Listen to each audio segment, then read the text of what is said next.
be here. Let me begin by saying that my experience with Cuba really goes back to the early 60s when I was demonstrating in Buffalo, New York, where I was teaching at the time, and we were demonstrating about the blockade. And I still remember someone throwing me a quarter and saying, "Go back to Cuba, go to Cuba." So I go back to that. But I've been studying the Cuban Revolution since it began, and I'm a great admirer of Fidel Castro and Che Guevara and other Cuban leaders. In fact, to me, although some may disagree, Fidel to me is probably going to be, in history, one of the greatest political leaders of all time, in terms of what he has accomplished. And as you probably know, the United States has been hostile toward Cuba from the very beginning, with the blockade. As you may not know, but people you cannot go to Cuba unless you're an academic for a conference, or now they have people-to-people tours and stuff like that. But generally speaking, you cannot. And if you do go and they catch you, they can fine you $25,000, take away your passport, all kinds of problems. Anyhow, in 1982, I was at a meeting at Yale, and I met someone who was the Cuban representative to the United Nations. And I suggested to him, are there any philosophers in Cuba? You never hear about philosophers in Cuba. He said, "Oh, we got about 1,000. 1,000, couldn't believe it." So I said, "Well, let's have a conference." So in 1982, I organized the first conference between U.S. Marxist philosophers and Cuban philosophers. In 85, I was invited back again. I gave 3 lectures at the Institute of Philosophy. And after that, there have been yearly conferences run by Cliff Duran, who was part of that original group. But that's been going on now until the present time. I've gone intermittently probably about 12 times, and I've traveled the island of Cuba. I've talked to people, cab drivers, hotel personnel, and even prostitutes, just to get a sense of what is going on in Cuba today. This particular conference was interesting because they were talking about renovations of socialism in Cuba. So I was really interested to know, well, what are these changes that are taking place? Let me, before I get to that, tell you the process that was involved. In 2007, Raul Castro asked the people to send proposals to the National Assembly, that's comparable to our Congress, on future developments in their socio-economic area.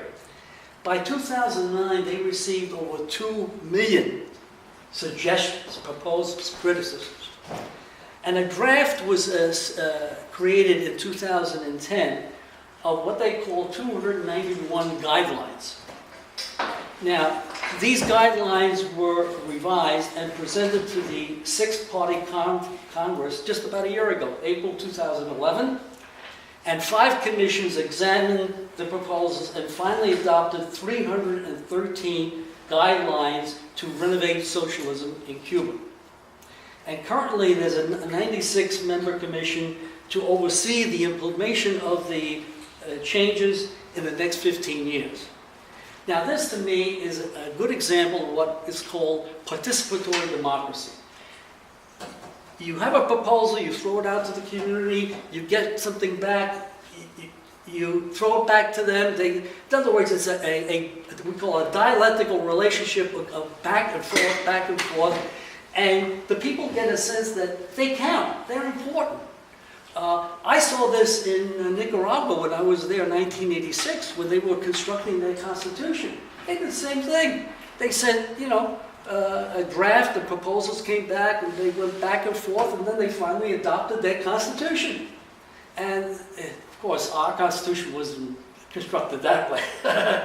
We know that. But this to me is a wonderful example of what happens when you tell people, look, you have the power to do something. We want to hear from you. And when they have a sense that somehow their ideas are now being incorporated, it gives them a greater sense of political power. Okay, that basically was the process that was involved. Let me say one thing else about this, about Cuba.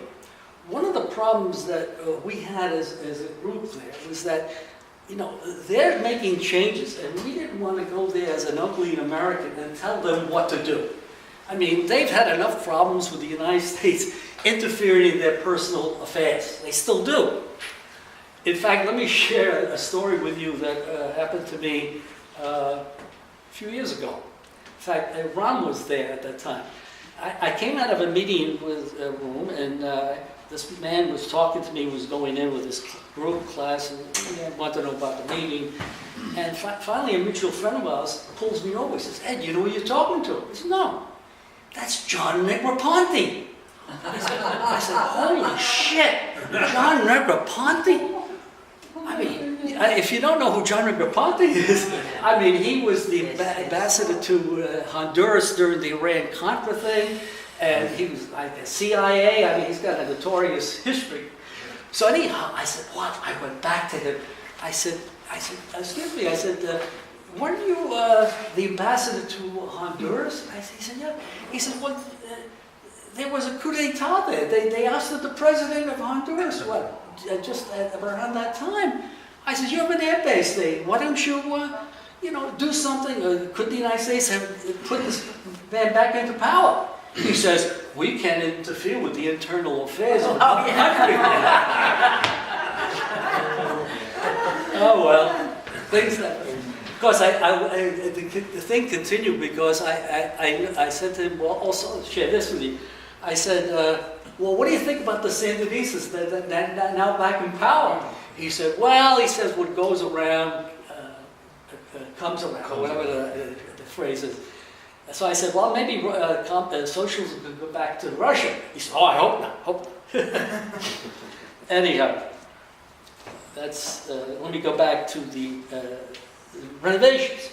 Okay, the first thing that they did, or they suggested, is a reduction of state payrolls, because there's too many workers on their state payrolls, and they just can't afford to pay all these workers, because they said there's a lot of overstaffing, the inefficiency, so they were going to lay off 500,000 workers. That's huge.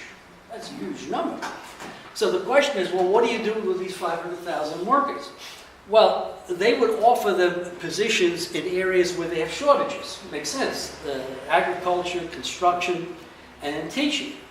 They also would have now what they call non-state economy, such as self-employment, and I'll talk about that in a few minutes, where you can be, you know, self-employed, you have your own business, but you don't hire anyone. Cooperatives, there's the tourist industry, which is huge in Cuba today. So the thinking is they could be taken up by that. Plus they would retrain workers. If a person still was unemployed, they would get 60% of their salary until they found a job. Okay. The second renovation is self-employment. There are now 178 job classifications open to self-employment. What would that be? Let's say shoe repair. Yeah, that would be an example. A plumber. Or what you see now in Cuba are like street food vendors. So things like that, they encourage that kind of work. These people would, if they needed materials, would get them from state warehouses, and the banks would give them small loans. So there is that moment for encouraging people to engage in self-employment. Actually, it does exist even before this, because there are in Cuba what we call paladares. These are people who actually open their home, and let's say this, and you would make this room into a restaurant. You'd have tables and chairs, and you would serve. The only thing is you can't employ other people. You have to use members of your own family. So there is a sense of that that existed even before these renovations. The next change that takes place is the problem of corruption. if you're not aware of it, between 1990 and 92, there was a period called a special period in Cuba because they lost 75% of their imports at that time. Why? The Soviet Union was no longer there. Eastern Europe, all these changes that took place, they lost a tremendous amount. And I remember seeing people who were, I'll say, heavy during earlier. And then when I went during the special period, they were thin. Couldn't believe how much weight these people lost. But now, since I've been back, they have regained that weight. But there was a lot of problems during the special period. There was a lot of corruption because there was a lot of need for certain things. But the aim today is to get rid of that corruption as much as possible, both on the low level and the high level. In fact, the Minister of Aviation was recently prosecuted for corruption. All right, the next thing, and this was the most controversial part of our discussion, and that has to do with wage labor.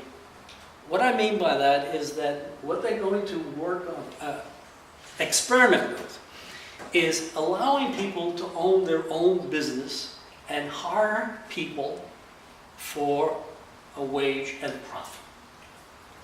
Now, my first reaction is, well, what do you do? That's capitalism. How could you do that? I don't understand that. I mean, you're in a social system. What do you... They said, well, you know, we have all these surplus workers. They have to work. This is a way in which we can find employment for them. I said, well, wait a minute. I said, you have cooperatives. You know, so you have a barber shop. All right, take 2, 3, 4 barber shops in there, make them a cooperative. Why does the barber shop have to be a private business, hiring people, and of course, laying off people? Well, there was a big argument back and forth. There were some Cubans and some Americans who were for it. They called it market socialism. And they gave examples of China and Vietnam, which has gone in that direction. Although some have argued, well, yeah, but you know, you have a lot of inequalities with that. That's the big problem between the urban and the rural areas, and even, you know, within the urban sector also. One discussion I had with one person in our group who was supporting market socialism was that, well, he was saying, well, you know, these are small businessmen, you know, mom and pop stores, they have no power. He said to me, you're acting as if it's a virus that's going to spread around. Don't be so fearful. Let's see how it works. And I said to him, you know, when I was in Bridgeport, started teaching in Bridgeport in 1969, I remember there was a student who had graduated earlier who started a sandwich shop. And that sandwich shop was called Subway. Okay? So you can start small, and who knows how it could blossom. But it seemed to me that there was some danger here. And what I was suggesting was something like this. Let's take the Paladatas. Okay, so they're getting money from the tourist industry. What do they do with their excess capital? He said, well, you know what, they can buy luxury items. Let them buy luxury items. They can put money in the bank. You know, if they do that, they can be reinvested in society. I said, yeah, but you know, the problem with capital is usually it wants to increase its capital. Just doesn't want to sit there. I said, I could see where if you had a Paladares, you could get a friend to open up his Paladares, and then another Paladares, and another Paladares. And with that money, you could get into corruption, bribing politicians. You could start changing some of the rules and regulations because they do have to pay a tax on the profits they make. So I'm a little leery about this whole thing of having people start a business. So I argue, well, look what happened in Vietnam. Yeah, but Vietnam I thought was a little different because Vietnam, as we know, that was devastated by this country. They were 2 million people killed. The countryside was devastated, Agent Orange. I mean, there was tremendous poverty and hunger in Vietnam. And so I could see, you know, the market economy did help them in terms of overcoming these problems. But Cuba is not in that situation. So I really don't see the need to go in that direction. Okay, so that was the controversy that went on back and forth. The people who were against the private business were the majority in the group. I'm going to say that. But, and it's not clear how many people will actually get involved with this once this takes place, if it takes place. Okay, the next change is cooperatives. Cooperatives were originally existed in agriculture, but now what's going to happen is it's going to expand into the urban area. So as I explained, it could be a beauty salon or any number of places like that that would be able to work in that way. One place that we group visited was in Alamar, which is an urban garden. Now this is a big thing in Cuba today. A lot of communities, cities have huge urban gardens.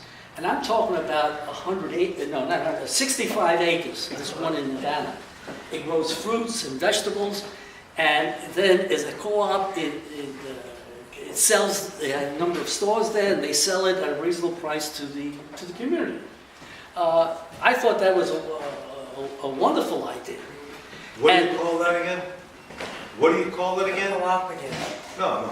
What's that? What do you call that urban garden? The name of this one was called Alamar, A-L-A-M-A-R. That's the name of that particular urban garden.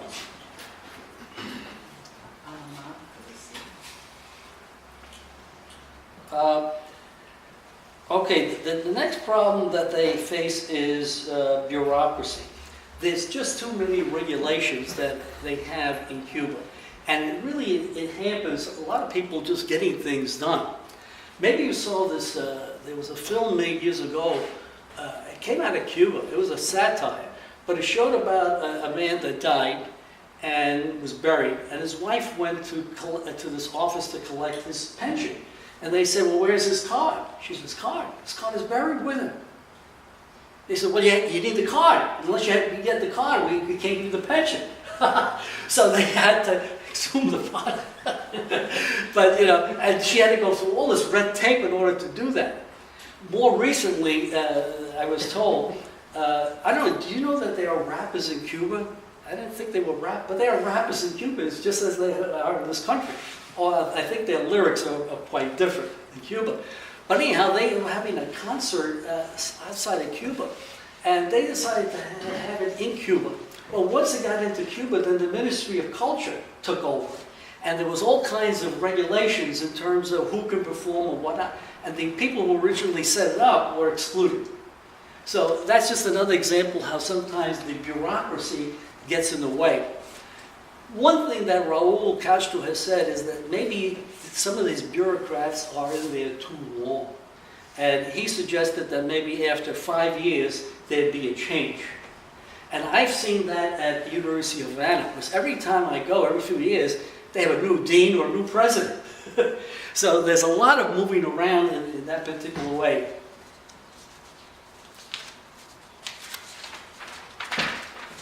Okay, inequality. By U.S. standards, it's very, very small. The salaries in Cuba can vary anywhere from 400 to 1,000 pesos a month. Now, obviously, this will increase with the advent of market socialism, if it goes through that way, especially between the urban and the rural people. If you're not aware of it, Cuba has two types of currencies. One is the Cuban peso. The other one is the convertible Cuban peso. The convertible Cuban peso is used by tourists. And so those people, the Cubans who work in the tourist industry and get tips, are getting something of higher value. Well, what's the higher value? One convertible Cuban peso is worth 20 regular Cuban pesos. It's a huge difference. Huge difference. So, for example, in Paladares, you could make whatever profit you make in one evening could be equivalent to what the highest paid person is paid in Cuba in 1 month. So you can see that there's some people who are going to benefit from this. What the government is going to do is tax these people. They said 25% of their profits, could be that.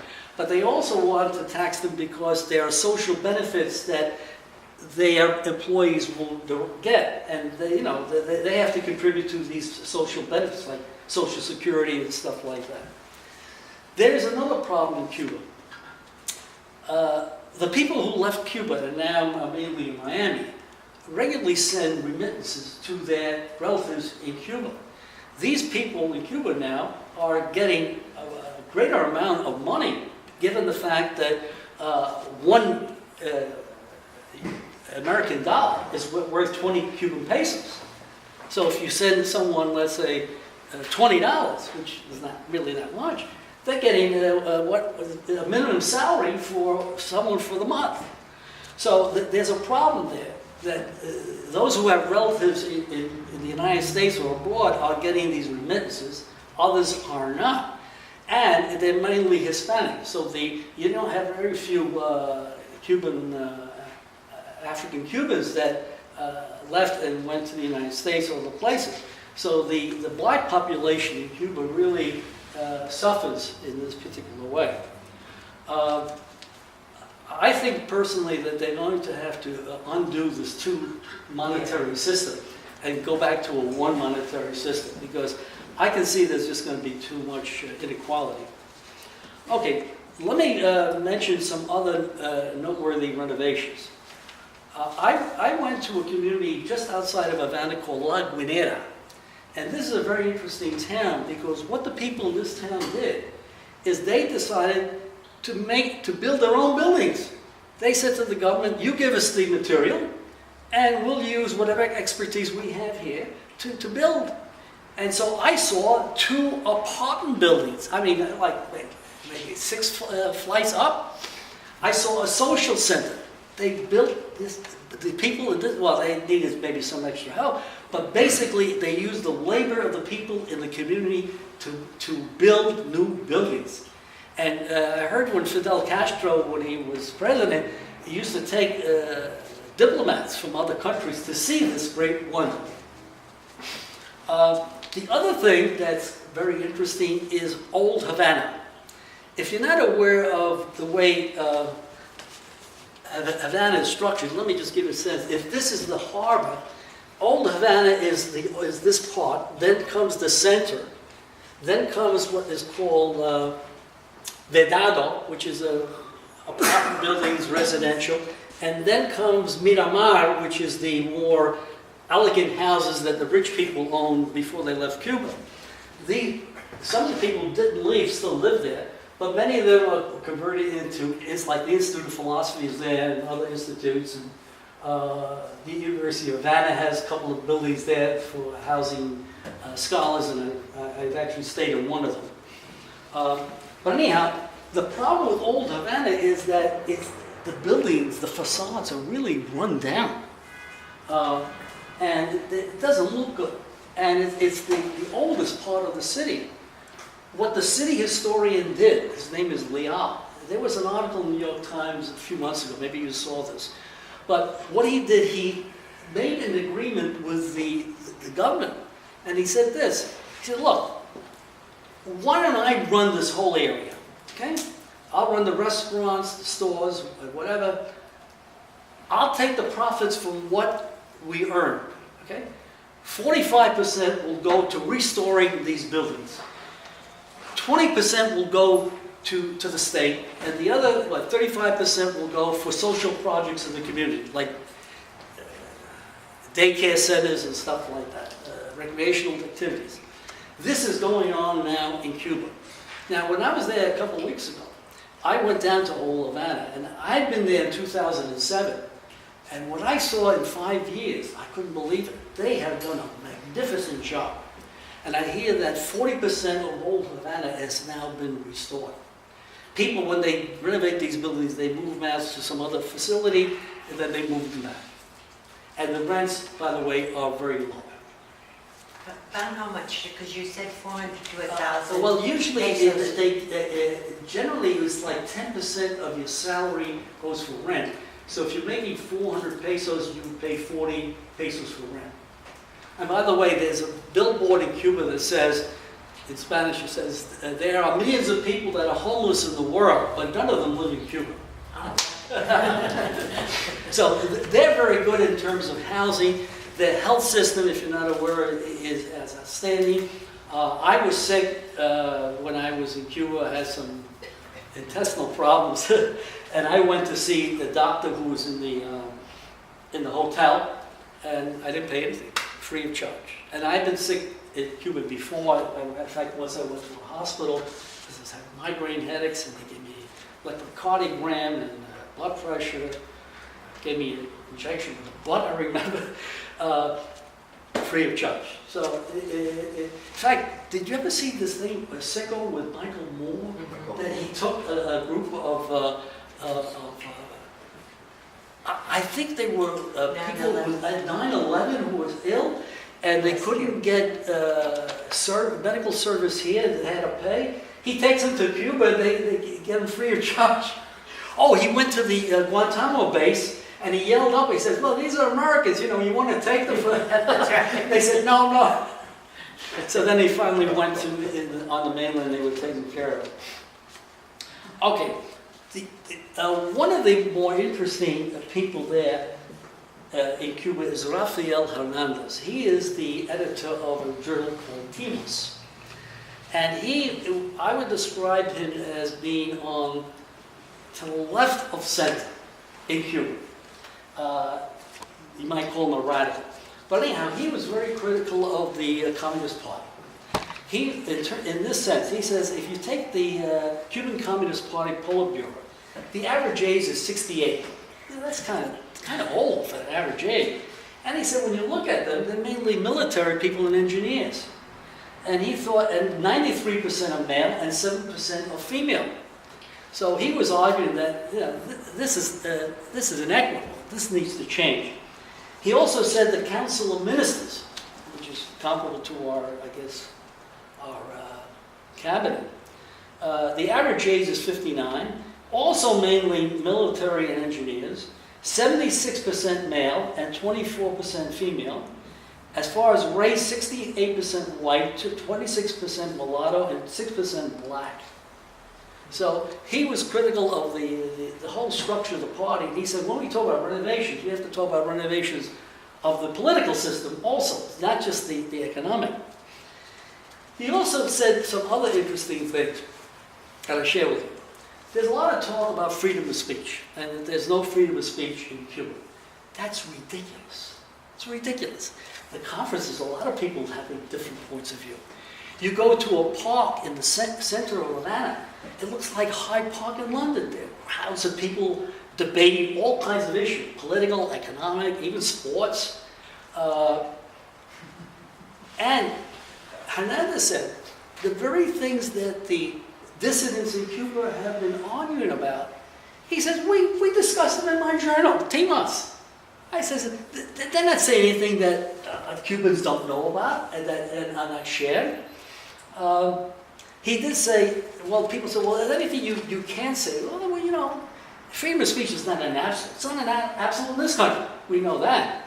He says, you can't call Fidel or Raul a monster. Well, I guess you can call Obama a monster, wouldn't matter. But I guess in their culture, it would be different. By the way, you notice that people are calling Obama a socialist? Yeah. It's ridiculous. I've never heard such ridiculous talk. It's a lot worse than that, because I listen to the bad guys, like the Leatherback and that's right. Rush Limbaugh and Right. and It's kind of name calling. it's much worse than you call it. And you know, I noticed Vitriol is unbelievable. when the press refers to Cuba, they don't just say Cuba, they say communist Cuba. Yeah. You know? Yeah. But they never say capitalist United States. Yeah, I noticed that. Okay. I think I will like to stop at this point. All I like to say is, will the renovations produce a better socialism? I think so. In fact, there's a sign in Cuba that says "Más revolución, más socialismo," which means more revolutionary changes will produce a better socialism. Well, again, I hope so. Well, thank you very much.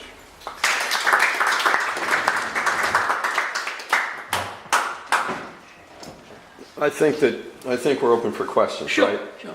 So there ought to be some context, and we haven't at all talked about the whole question of capitalist renovation, which is going on right now. So I'm wondering if that was part of the conference. Can you say something about that? Yeah. Actually, very little was said about that. Oh. There was so much interest in the renovations in Cuba that, I mean, the people who went there, we all know what the capitalist crisis is. I mean, it was not something that, and they know what it is. So, I mean, we could talk about it, you know, the high unemployment, the foreclosures, you know, that sort of thing, and we go on and on. And some people did mention something like that. But there was really not much along those lines. I did present a paper that I will share with you in part. And that is, I was concerned with corporate capitalism and its opposition in education. And my concern was that what's happening in this country is that the corporate capitalist system is really trying to take over the education system. They do it in the following way. First of all, they look at urban centers and they say, well, look at these students are not doing well. They're coming out and they can't read, they can't do whatever. And so they blame the teachers. So now what they're doing is, doing all over the country, they have these, I don't know what to call them. These tests. They're testing these kids. And in many communities, the teachers, either salary or even job, will hinge upon whether there's been an increase in the test scores of students. Now, having done research in this area, I know that 10 to 20% of what teachers do is effective. Most of what affects a student is their environment, especially where they come from, the parents. That has a much greater effect, and it annoys me that the system is trying to blame the teachers for what they have created in the system. Then I argue, you know, you can't look at all schools. I mean, I'm sure if you went to Cheshire or maybe Woodbridge, you wouldn't have the problems you have in New Haven, Bridgeport, or Hartford. It would be quite different. And then there was this film called Waiting for Superman. I don't know if you saw this film, where they were arguing that these charter schools were better than the public schools, and money was being funneled into that. Well, you know that the public school system, that's a $500 billion industry. It's a big industry in terms of the materials, et cetera, real estate. So my thinking is that as they are trying to privatize public lands, one of the aims of capitalism today is trying to privatize schools because of the tremendous revenue that will come from it. And I see that as a really big crisis, and I really feel bad for teachers who are being blamed